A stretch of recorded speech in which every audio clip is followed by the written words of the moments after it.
क्या भी शो हो रही है? एक्स नहीं वाई के मैम, 20 ऑब्जर्वेशन। ओके वेट, ये हो रही है। एक मिनट बेटा। हो रही है शो अब? जी मैम। ठीक है।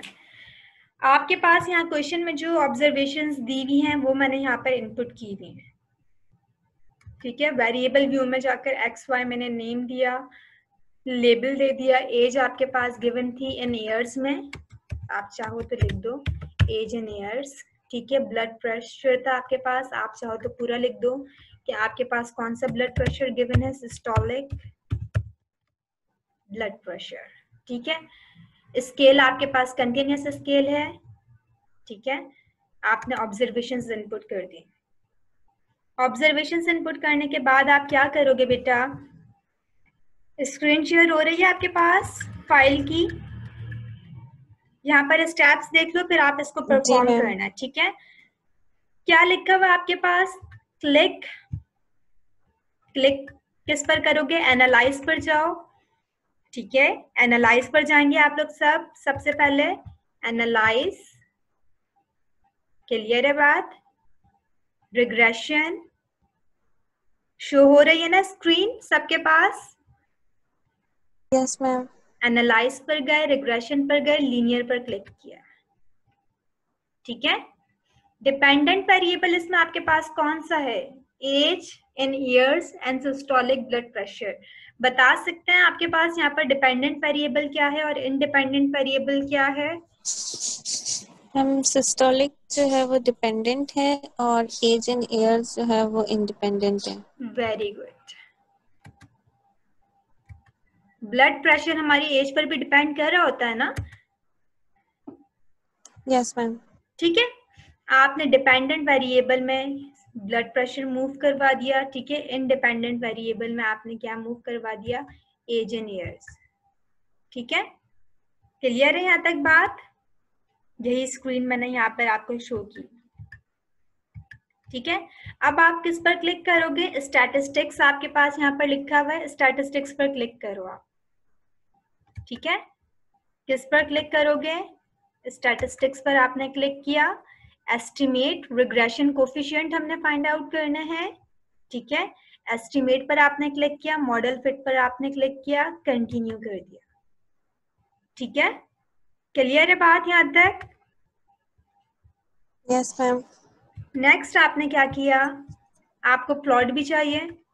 ठीक है, तो आपने यहाँ पर किस पर क्लिक किया?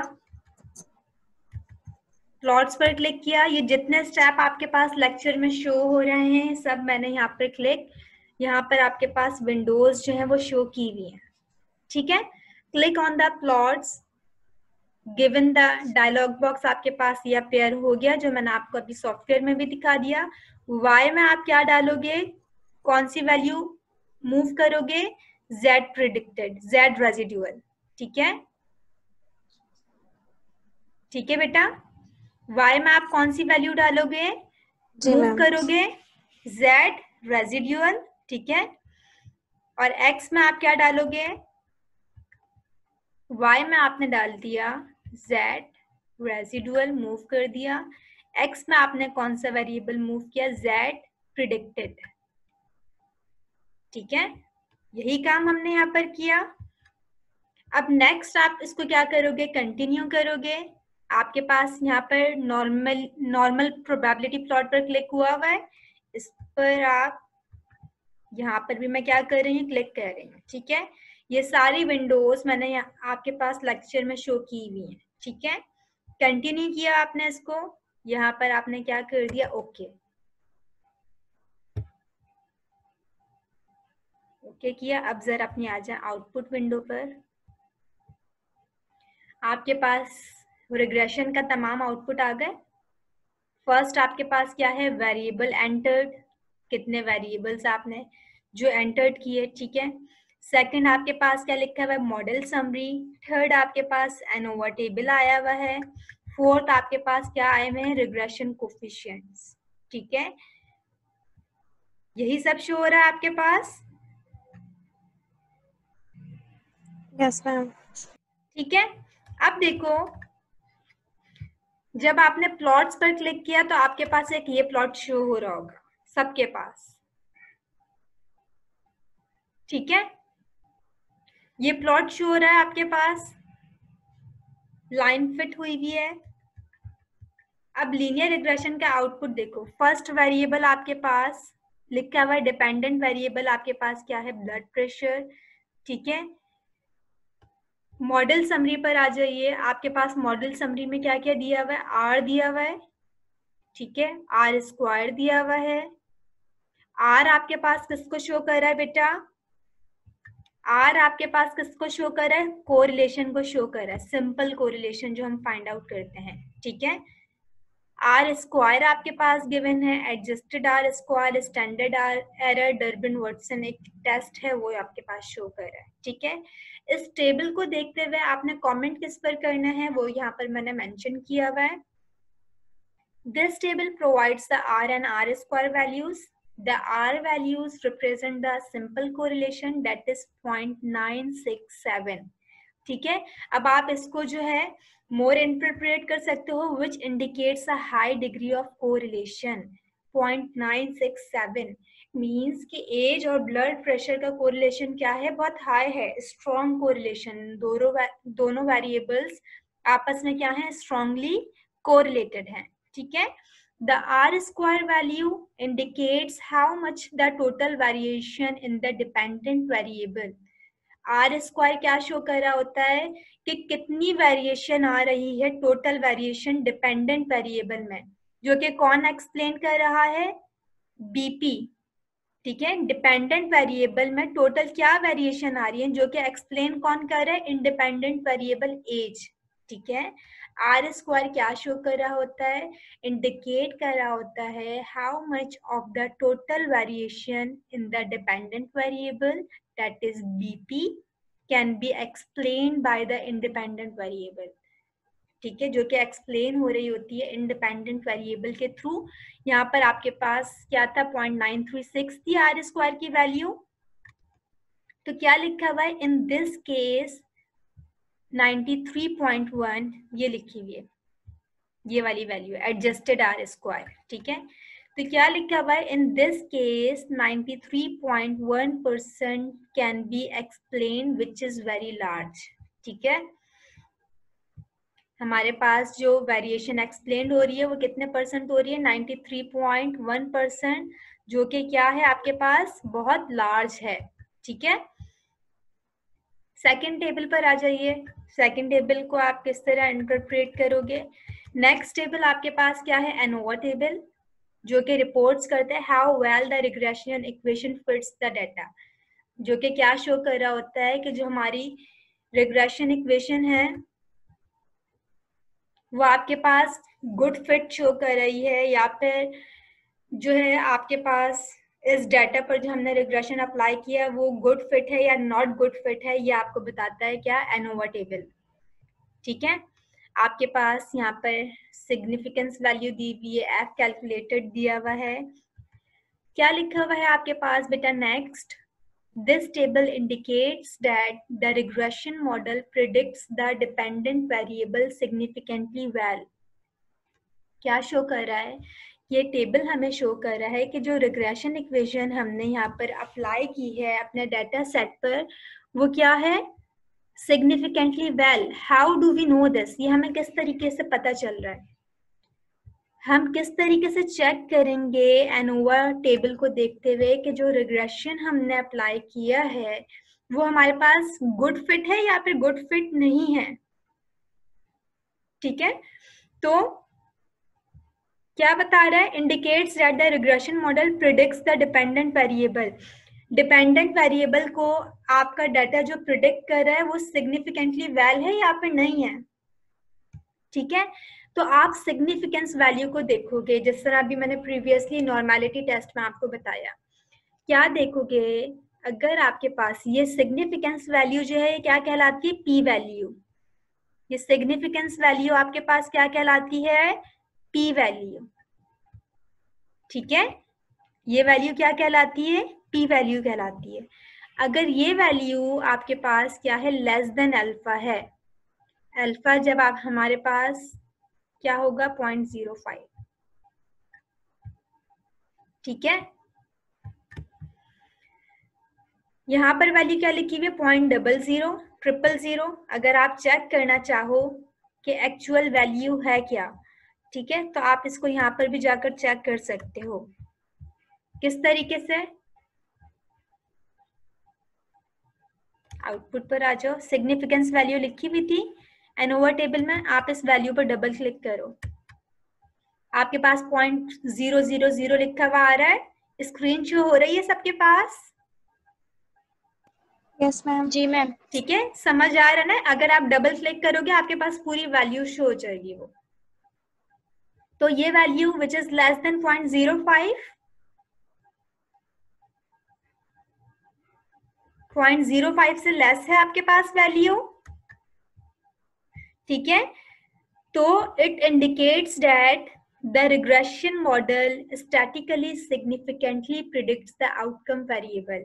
It's mean it is a good fit for the data. जो regression model हम fit कर रहे हैं वो एक अच्छा fit आपको दे रहा है, means कि वो आपके पास significant predict कर रहा है आपके outcome variables को, ठीक है, आपके dependent variable को क्या कर रहा है, अच्छा predict कर रहा है। क्लियर है बात यहाँ तक? ठीक है, ये लिखने का मकसद क्या है बेटा, हर टेबल के नीचे मैं क्यों आपके यहाँ पर एक्सप्लेनेशन शो कर रही हूँ, क्योंकि एनालिसिस परफॉर्म करना सॉफ्टवेयर पर कोई मुश्किल काम नहीं है। एक सिंगल क्लिक पर आप तमाम चीजें जो है वो फाइंड आउट कर सकते हो। मेन क्या है, आप उसको इंटरप्रिटेशन कैसे करते हो, ठीक है। जब आप कोई रिपोर्ट या थीसिस वर्क करते हो तो वहां पर आपके जो सुपरवाइजर्स वगैरह होते हैं वो आपके पूरे डाटा सेट को तो देख ही रहे होते हैं, लेकिन वो मेन चीज क्या देख रहे होते हैं, इंटरप्रिटेशन, जो डाटा पर आपने काम किया उससे आपने क्या जो है इंटरप्रेट किया, क्या वैल्यूज आपके पास आ रही थी, वेरिएबल्स का कोरिलेशन क्या था, शॉर्ट समरी देखी जाती है, ठीक है। तो इसलिए जो है इंटरप्रिटेशन बहुत इंपॉर्टेंट है। अब देखिए कोफिशिएंट टेबल आपके पास था, नेक्स्ट टेबल क्या लिखा हुआ है आपके पास, द कोफिशिएंट टेबल, वेट मैं एनोटेशन यहाँ पर ड्राइंग सारी क्लियर कर दूं, क्या लिखा हुआ है आपके पास, the coefficients table provide us with necessary information to predict the price from income, ठीक है। यहाँ पर तो आपके पास क्या दी हुई थी, अच्छा ये मैंने दूसरे डाटा को लिखा हुआ है, यहाँ पर हम क्या प्रिडिक्ट कर रहे हैं, ब्लड प्रेशर प्रिडिक्ट कर रहे हैं, ठीक है।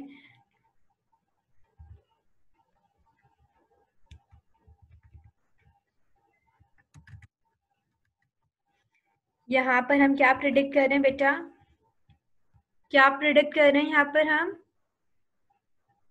ब्लड प्रेशर प्रिडिक्ट कर रहे हैं, ठीक है। Yes ma'am.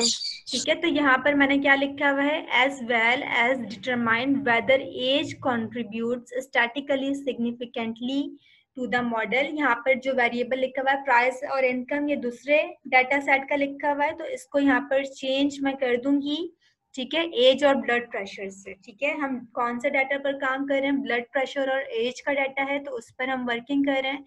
अब क्या आपको बता रहा है, whether age contributes statistically significantly to the model by looking at the significance value, ठीक है।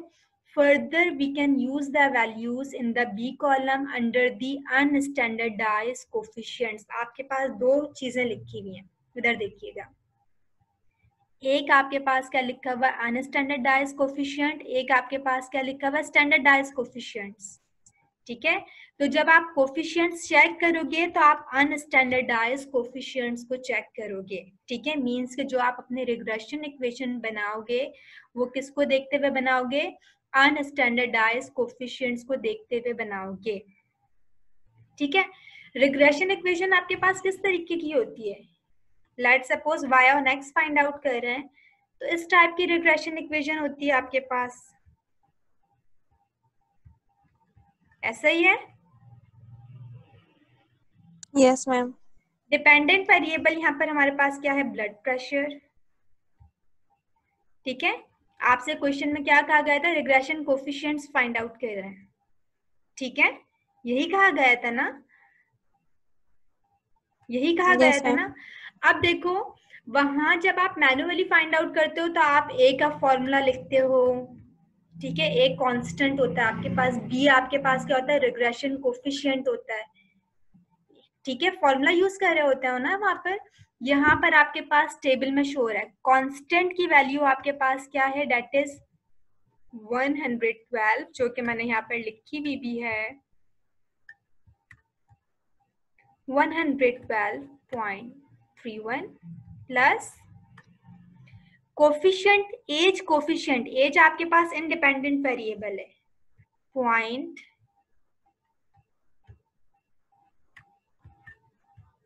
0.445, वेरिएबल यहाँ पर x लिखा हुआ है, यहाँ पर मैं क्या लिख दूंगी, एज, क्योंकि एज हमारे पास क्या है, इंडिपेंडेंट वेरिएबल है, यही लिखा हुआ है यहाँ पर, ठीक है। तो रिग्रेशन इक्वेशन आपके पास एक सिंगल क्लिक पर, आपके पास ना आपको कैलकुलेशन करनी पड़ी, आपके पास पूरा टेबल बना हुआ आ गया। इस टेबल को ऐसे ही नहीं छोड़ना, आपने रिग्रेशन इक्वेशन फाइंड आउट करनी है, बनानी है, ठीक है। अब देखो आप इसको इंटरप्रेट किस तरीके से करोगे, यहाँ पर मेंशन किया हुआ है मैंने, a positive coefficient indicates that as the value of the independent variable increases, a positive coefficient means, आप पॉजिटिव कोफिशिएंट मीन, कोफिशिएंट क्या है आपके पास, वेरिएबल के साथ जो वैल्यू लिखी भी होती है वो आपके पास क्या कहलाता है, कोफिशिएंट, इसके साथ क्या साइन है, पॉजिटिव साइन, ठीक है।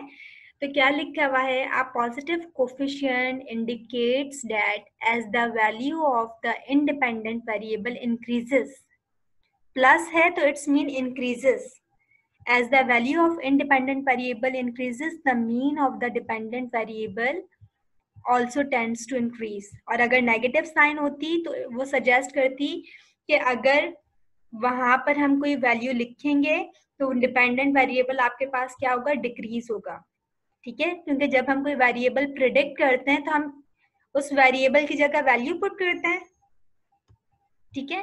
तो यहाँ पर मैं कमेंट कर सकती हूँ as the age increases by 1 year, 1 unit change पर जो है हम वैल्यू प्रिडिक्ट करते हैं, ठीक है, 1 यूनिट चेंज पर हम वैल्यू क्या करते हैं, प्रिडिक्ट करते हैं। As the age increases by 1 year the average systolic blood pressure increases by 44.5%, ठीक है। ये कोफिशिएंट क्या इंडिकेट कर रहा होता है कि क्या एवरेज चेंज आ रहा है आपके डिपेंडेंट वेरिएबल